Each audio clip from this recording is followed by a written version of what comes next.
गोपाल बहुत आलसी व्यक्ति था। घर वाले भी उसकी इस आदत से परेशान थे।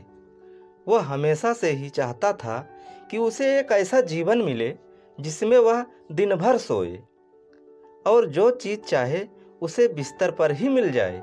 लेकिन ऐसा कभी नहीं हुआ। एक दिन उसकी मृत्यु हो गई। मृत्यु के बाद वह स्वर्ग में पहुंच गया, जो उसकी कल्पना से भी सुंदर था। गोपाल सोचने लगा, काश मैं इस सुंदर स्थान पर पहले आ गया होता। बेकार में धरती पर रहकर काम करना पड़ता था। खैर, अब मैं आराम की जिंदगी जीऊंगा। वह यह सब सोच ही रहा था कि एक देवदूत उसके पास आया और हीरे जवाहरात जड़े बिस्तर की ओर इशारा करते हुए बोला, आप इस पर आराम करें। आपको जो कुछ भी चाहिए होगा बिस्तर पर ही मिल जाएगा। यह सुनकर गोपाल बहुत खुश हुआ। अब वह दिन रात खूब सोता। उसे जो चाहिए होता बिस्तर पर मंगवा लेता। कुछ दिन इसी तरह चलता रहा, लेकिन अब वह उकताने लगा था। उसे न दिन में चैन था न रात में नींद। जैसे ही वह बिस्तर से उठने लगता, दास दासी उसे रोक देते। इस तरह कई महीने बीत गए। गोपाल को आराम की जिंदगी बोझ लगने लगी। स्वर्ग उसे बेचैन करने लगा था।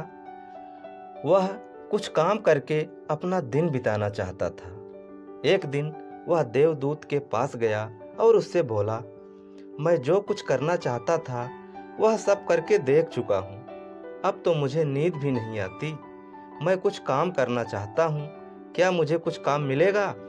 देवदूत ने कहा, आपको यहाँ आराम करने के लिए लाया गया है। यही तो आपके जीवन का सपना था। माफ कीजिए, मैं आपको कोई काम नहीं दे सकता। गोपाल ने चिढ़कर कहा, अजीब बात है, मैं इस जिंदगी से परेशान हो चुका हूँ। मैं इस तरह अपना वक्त नहीं गुजार सकता। इससे अच्छा तो आप मुझे नर्क में भेज दीजिए। देवदूत ने धीमे स्वर में कहा, आपको क्या लगता है आप कहाँ हैं, स्वर्ग में या नर्क में? मैं कुछ समझा नहीं, गोपाल ने कहा।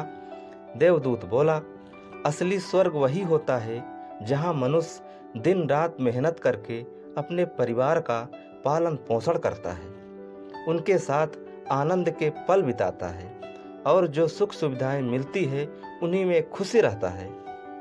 लेकिन आपने कभी ऐसा नहीं किया। आप तो हमेशा आराम करने को ही सोचते रहे। जब आप धरती पर थे तब आराम करना चाहते थे। अब आपको आराम मिल रहा है तो आप काम करना चाहते हैं। स्वर्ग के आनंद से उकताने लगे हैं।